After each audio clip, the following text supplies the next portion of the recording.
All right, so welcome back. So in this video, we're going to continue to talk about JavaScript objects.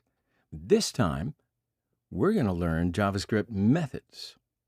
So I'll tell you a little bit about what these methods are, and then you'll be able to figure out how to use them because I'm going to show ya. All right, so in JavaScript, we've seen that we can make an object and we can put whatever type of data that we want to inside of that object. For instance, we created an object named Sheldon. And in this object, we had a name, and that's actually a string, Sheldon. Then age, which is a number.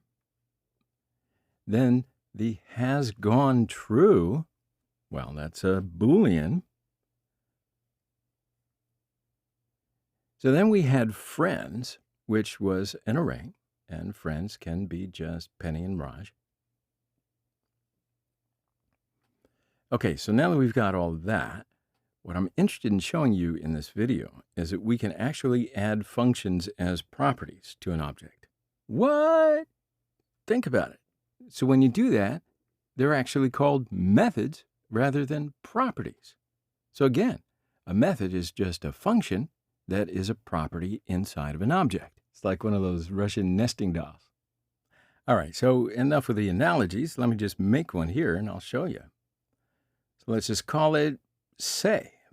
Now, say is a function, and it doesn't take any arguments. And all it does is console log say hi. So the big thing here that's new is that we're just adding a function. All right? So it doesn't matter what the function does. Any function will work here. I'm just setting it as a value for the property say. Now, in methods that we've explored before, we've declared functions, and then we call them with parentheses, right? So how can we call this function then? If I say and parentheses here, does it work? Well, let's save it and go to console. So here when I refresh the page, yeah, there's your error. Well, my error, but I'm showing it to you, our error. And it says uncaught reference error. Say is not defined.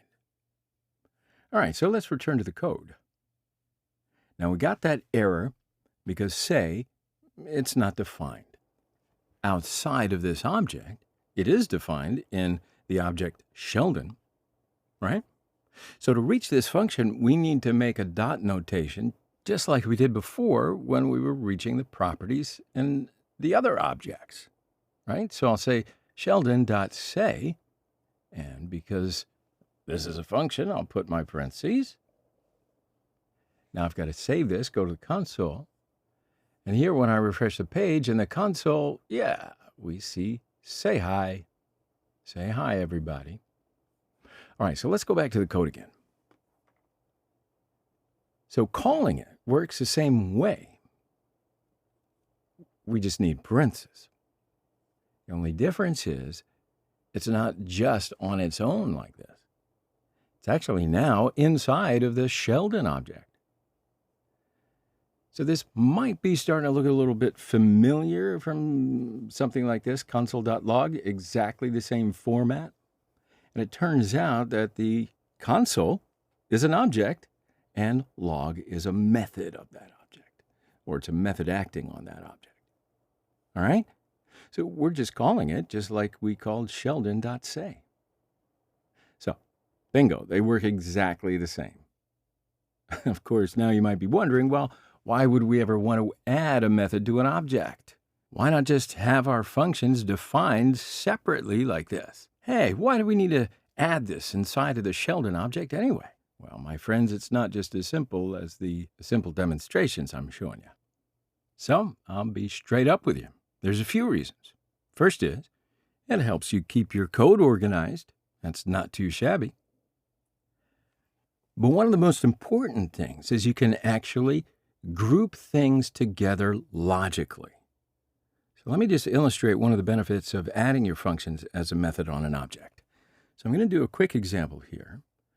So I'm going to create another object. This time I'll make an object called Leonard.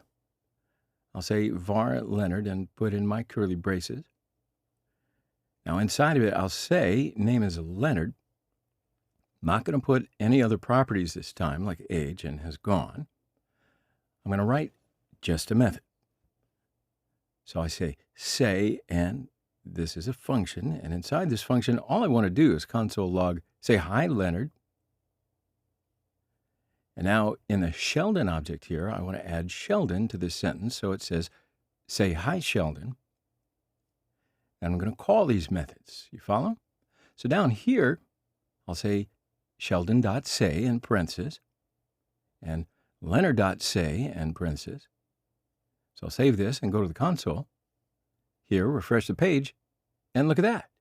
We see say hi, Sheldon, and say hi, Leonard, right there in the console. Now let's go back to the code. Now, have a look here. If I hadn't done it like that, first, I'm going to comment out these lines. Then go to the console and refresh the page, clean the console. Let's go back to the code and here. So if I say function say, and inside of it, I want a console log say hi, Sheldon. Then let's call this function down here, say parenthesis, and save this. And when I go back to the console, yeah, I'll see say hi, Sheldon in the console and go back to the code. So now this time I want to make say a function for Leonard. So I say function say, and inside of it this time to print say hi, Leonard to the console. And I'm going to call this as well down here, say and parentheses. So I save this, go to the console. So here when I refresh the page, we see say hi, Leonard, say hi, Leonard. Wait, what? Why is that? Let's go back to the code. Because we override the first say function, so there's no way of accessing the original say, which console logs say hi, Sheldon. Follow? So it's called a namespace collision. It's just a fancy way of saying that we have two different things that have the same name. So if instead we added these functions as methods to an object, we could have two different things named say by putting them in different namespaces. All right? Now, of course, we're not going to do something like this. So I'm going to delete all these lines here. I'll remove these comments. So it's a great way to remember that we need to use methods. So we can have a bunch of methods that are grouped logically together. So all the Sheldon methods will go into that Sheldon object. All the Leonard methods can go into that Leonard object. That's also a way to avoid these namespace collisions.